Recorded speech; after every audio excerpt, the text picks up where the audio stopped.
미래의 비행이 어떤 모습일지 살짝 엿보고 싶으신가요? 그렇다면 제대로 찾아오셨습니다.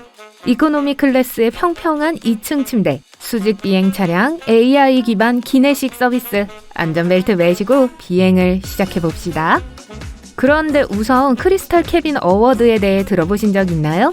항공 인테리어 디자인의 오스카상 같은 거예요. 가장 최근 수상작을 소개해드릴게요. 이코노미 클래스로 여행하는 분들을 위한 침대인 스카이 네스트를 소개합니다. 이 둥지는 장거리 항공편에서 사용하도록 되어 있는데요. 디자인은 비행기 중앙에 위치한 수면 포드 섬을 기반으로 합니다.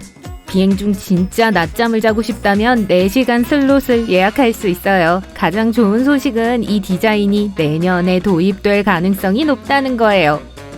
장거리 노선에서 프리미엄 이코노미로 여행하는 동안 더 스마트한 좌석 디자인을 이용하실 수 있습니다. 더 넓은 좌석과 트윈 팔걸이가 포함되어 있어서 더 이상 옆좌석과 자리를 놓고 다툴 필요가 없어요. 또한 쿠션 높이를 조절할 수 있는 완전히 유연한 좌석 열이 있어서 누울 수 있는 침대처럼 사용할 수도 있어요. 루프트한자 그룹은 프리미엄 승객이 더블 침대가 있는 스위트룸을 예약할 수 있고 온도 조절이 가능한 온열 또는 냉방 좌석으로 여행할 수 있도록 할 거라고 약속했어요. 보시다시피 오늘날 항공사들은 새로운 항공기 객실 디자인을 위해 열심히 노력하고 있고 이는 항공여행의 미래 전체에 영향을 미칠 수 있습니다. 현재 항공사들은 비행기 안에서의 여행자 경험에 초점을 맞추고 있어요. 그 결과 놀라운 제품들이 등장했습니다. 싱가포르 항공의 1등석 스위트룸이나 하늘을 나는 최고의 1등석으로 꼽히는 에어프랑스의 라프리미어 객실이 그 예죠. 별도의 소파와 의자를 갖춘 스위트룸으로 구성될 예정이며 각 스위트룸에는 객실 벽면을 따라 5개의 창문이 설치될 예정입니다.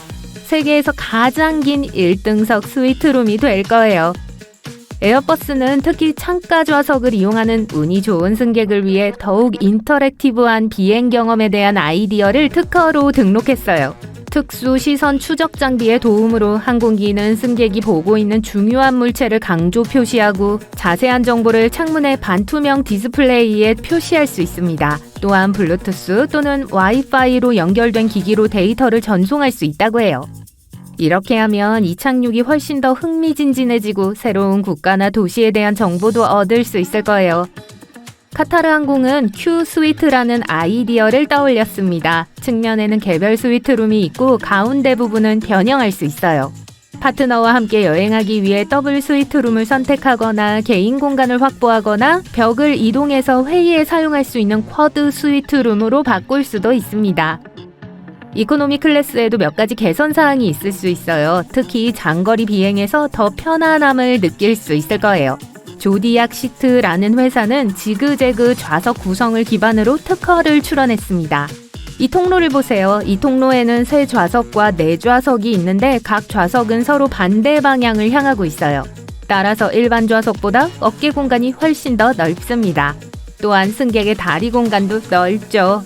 네, 8시간 이상 옆좌석과 마주보는 게 다소 불편하다고 느끼시는 분들도 있겠지만 이러한 공간 개선은 그만한 가치가 있지 않을까요? 승무원이 기내식 및 음료를 제공하는 동안 기내에서 이동하기가 다소 까다롭다는 걸 알고 계실 거예요. 게다가 정해진 시간에 다른 승객들과 함께 식사를 해야 하고 그때 배가 고프지 않다면 아예 식사를 포기해야 하기도 하죠. 로봇이 해결책이 될 수 있습니다. 한 회사에서는 통로 중앙의 레일을 따라 미끄러질 수 있는 완벽한 크기의 포드를 사용해서 승객이 주문한 음료와 음식을 배달할 걸 제안했어요. 이렇게 하면 좌석을 떠나지 않고도 가장 적합한 시간에 식사를 받을 수 있어요. 이 솔루션은 기내식 서비스 문제를 해결할 수 있을 것으로 보입니다. 더 좋은 점은 대형 비행기의 갤리 선수를 줄일 수 있다는 거예요.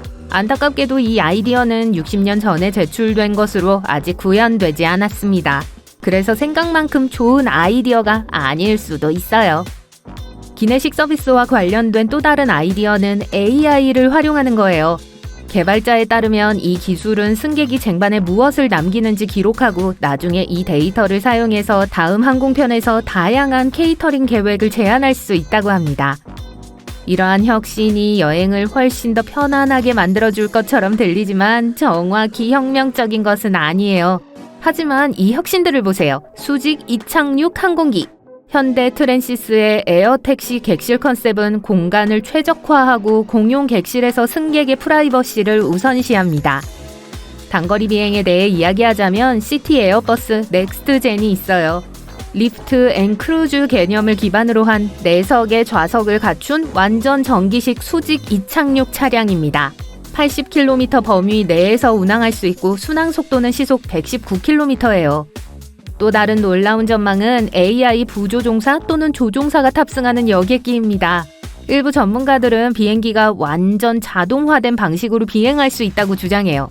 하지만 모든 사람이 이 아이디어에 동의하는 것은 아닙니다. 숙련된 조종사는 위험을 줄이고 승객의 안전을 지키는 복잡한 안전 시스템의 일부예요.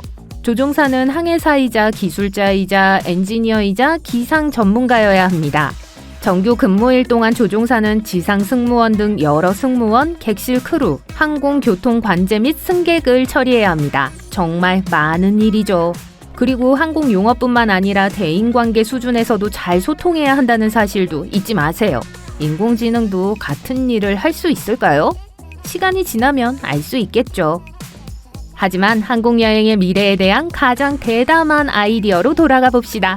일부 전문가들은 2040년경에는 초음속 비행기를 탈 수 있게 될 거라고 해요.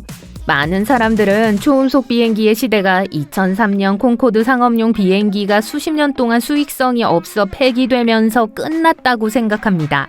하지만 곧 상황이 바뀔 것 같아요. 새로운 초음속 항공기는 놀라운 높이로 비행할 거고 그 속도는 다른 여객기보다 최소 6배 이상 빠를 것으로 예상됩니다. 이렇게 뉴욕에서 런던으로 이동하는 경우 2시간이 채 걸리지 않아요. 이에 비해 요즘에는 일반 비행기를 이용하면 두 도시를 오가는데 8시간이 걸리죠. 하지만 한 가지 문제가 있어요. 초음속 비행기 티켓 가격이 비싸다는 거예요. 그리고 통계적으로 사람들은 속도보다 가격을 우선시하는 경향이 있습니다. 따라서 전문가들은 런던에서 시드니까지 4시간 만에 이동하는데 수천 달러를 지불할 사람이 많지 않을 거라고 생각해요. 또한 이러한 비행기는 많은 양의 액체 수소 연료가 필요한데 현재로서는 저렴하지 않죠. 그런데 2050년에는 비행기를 알아보지 못할 수도 있어요. 이 비행기계는 앞으로 수십 년 동안 계속 변화할 거예요. 그리고 언젠가는 비행기에서 창문이 완전히 사라지기 시작할 가능성이 높아요. 이렇게 되면 비행기는 더 강해지고 고속 비행이 더 적합해질 거예요. 창문은 비행기를 더 무겁게 만들어 연료 소비를 증가시킵니다. 화물기에 창문이 없는 것도 당연하죠. 비행기는 또한 더 날렵해지고 태양 전지판으로 덮일 가능성이 높아요. 기내가 투명한 폴리머로 만들어진 비행기의 개념도 있습니다. 여러분은 어떠신지 모르겠지만 저는 그런 비행기는 절대 안 탈 거예요. 항공 공포증이 따로 없네요. 수십 년 후에는 제트 엔진을 장착한 극초음속 비행기가 우주로 날아갈 수 있는 로켓으로 변신할 수 있을지도 몰라요. 액체 산소가 배기가스에 주입되어 엔진이 로켓으로 변할 겁니다. 비행기가 엄청난 속도를 낼 수 있도록 도와줄 거예요. 그리고 돌아오는 길에 엔진은 다시 일반 제트 엔진으로 바뀌게 됩니다.